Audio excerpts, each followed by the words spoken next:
எல்லாருக்கும் வணக்கம். இன்னைக்கு கோதுமை போண்டா எப்படி செய்யறதுன்னு பார்க்கலாம். ஸ்பாஞ்ச் போல இருக்கும். இதை நீங்களும் செஞ்சு பாருங்க. ஒரு கப் அளவுக்கு கோதுமை மாவு, அரை கப் அளவுக்கு நாட்டு சக்கரை, நீங்க நாட்டு சக்கரைக்கு பதிலாக வெல்லம் கூட சேர்த்துக்கலாம். 1/4 கப் அளவுக்கு தயிர், 3 ஏலக்காய் பொடிச்சு வச்சது, அரை டீஸ்பூன் அளவுக்கு பேக்கிங் சோடா, 1 டீஸ்பூன் அளவுக்கு நெய் சேர்த்துக்கலாம், 1/4 டீஸ்பூன் அளவுக்கு சால்ட்டு,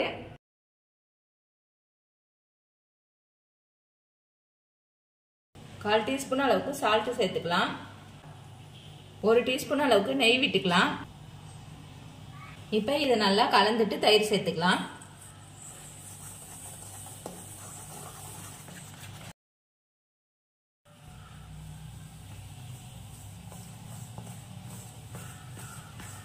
இப்போ கொஞ்சம் கொஞ்சமா தண்ணி சேர்த்து இட்லி மாவு பதத்துக்கு கலந்து வச்சுக்கலாம்.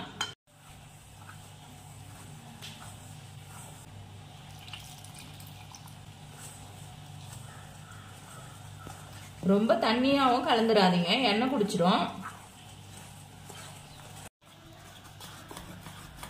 இந்த அளவுக்கு இட்லி மாவு பதத்துக்கு கலந்து ஒரு 15 நிமிஷம் நல்லா ஊறட்டும்.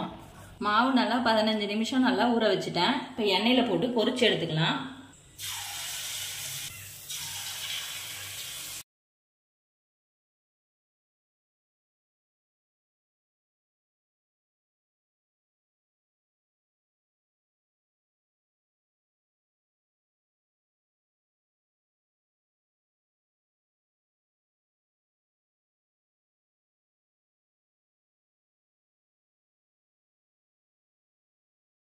இந்த அளவுக்கு கோல்டன் ப்ரௌன் வந்த பிறகு இப்போ எடுத்துடலாம்.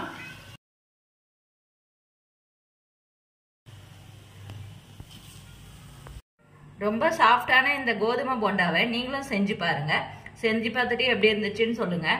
இந்த சேனலுக்கு லைக் பண்ணுங்க, ஷேர் பண்ணுங்க, கமெண்ட் பண்ணுங்க, சப்ஸ்கிரைப் பண்ணுங்க.